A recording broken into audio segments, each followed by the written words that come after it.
Welcome to our channel. Today we how to restore access to your AWS EC2 instance using Systems Manager, complete guide step by step clearly.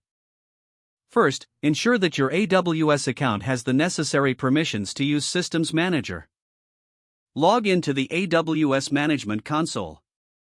Navigate to the EC2 dashboard. Identify the instance you need to access. Check if your instance has the Systems Manager agent installed. If the agent is not installed, you will need to install it following the documentation. Confirm that the IAM role associated with your EC2 instance has the necessary permissions for Systems Manager access.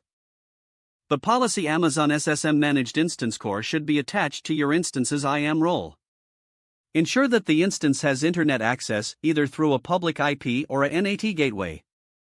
In the AWS Management Console, navigate to the Systems Manager service. Select Session Manager from the left sidebar. Click on the Start Session button. You should see a list of instances that are configured for Systems Manager. Select the instance you want to access. Click the Start Session button again. This will open a new terminal session directly in your browser. Once connected, you can execute commands as if you were logged into your instance via SSH. If your instance is not listed in Session Manager, check the SSM agent status on your instance by connecting another way, if possible. In case your instance has issues that prevent connection, you can also make use of the Run command feature in Systems Manager. Navigate back to the Systems Manager dashboard. Select Run command from the left sidebar. Choose Run command and then select the AWS Run Shell script document. Specify the target instance and enter the commands you want to run to troubleshoot or restore access.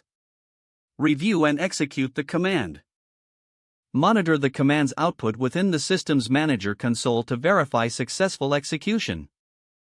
If you are unable to resolve the issue, you may need to modify your instance's security group to allow SSH access temporarily. After gaining access, be sure to review configurations to prevent similar access issues in the future.